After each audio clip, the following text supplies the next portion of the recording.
রাজনীতিতে আমরা যতই দেখছি যে নির্বাচন যত ঘনিয়ে আসছে সহিষ্ণুতার মাত্রাটা ততটাই কমে আসছে।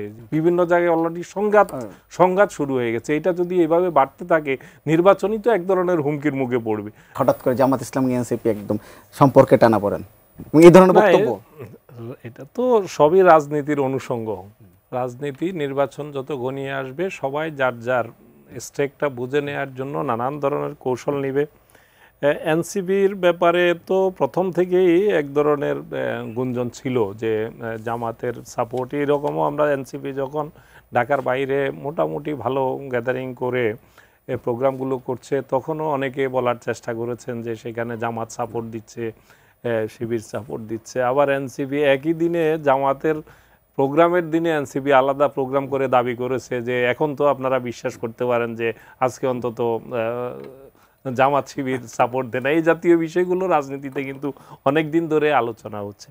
তবে রাজনীতিতে আমরা যতই দেখছি যে নির্বাচন যত ঘনিয়ে আসছে সহিষ্ণুতার মাত্রাটা ততটাই কমে আসছে। যে রাজনীতি পরমত সহিষ্ণুতা, এরা সবাই বিএনপি, জামাত, এনসিপি সবাই গণ অভ্যুত্থানের শক্তি।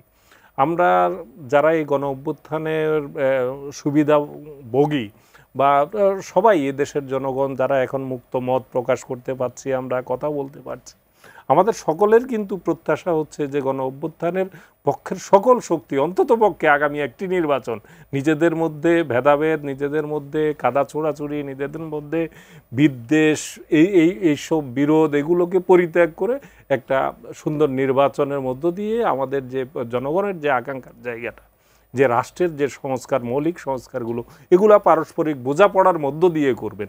কিন্তু দুর্ভাগ্যজনকভাবে আমরা দেখছি যতই দিন যাচ্ছে আমরা দেখছি বিএনপি জামাতের মধ্যে বিভিন্ন জায়গায় অলরেডি সংঘাত শুরু হয়ে গেছে। এটা যদি এভাবে বাড়তে থাকে নির্বাচনই তো এক ধরনের হুমকির মুখে পড়বে। আপনি এমনি একটা ভঙ্গুর আইনশৃঙ্খলা বাহিনী দিয়ে কিন্তু এই নির্বাচনটা করতে হচ্ছে। আইনশৃঙ্খলা বাহিনীর মধ্যে আগেই আমি বলছিলাম যে প্রশাসনের মধ্যে যেমন আওয়ামী লীগের একেবারে আস্থাভাজন, শেখ হাসিনার আস্থাভাজন লোকজন রয়ে গেছেন, তেমনিভাবে পুলিশ বাহিনী নিয়ে তো আরও আমাদের এ ব্যাপারে কনসার্ন যে সেখানে তেমন কোনো পরিবর্তন এখনও পুরোপুরি অ্যাক্টিভই পুলিশ বাহিনী বা আইনশৃঙ্খলা বাহিনী হয়নি।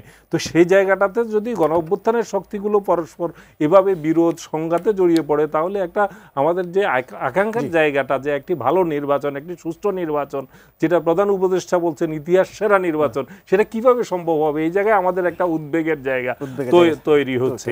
এটাই জনগণের মধ্যে আমি মনে করি প্রতিটি মানুষ কিন্তু এ ব্যাপারে উদ্বিগ্ন হচ্ছে যে কিভাবে একটি এ ধরনের সংঘাতপূর্ণ পরিবেশে একটি ভালো নির্বাচন করা যাবে।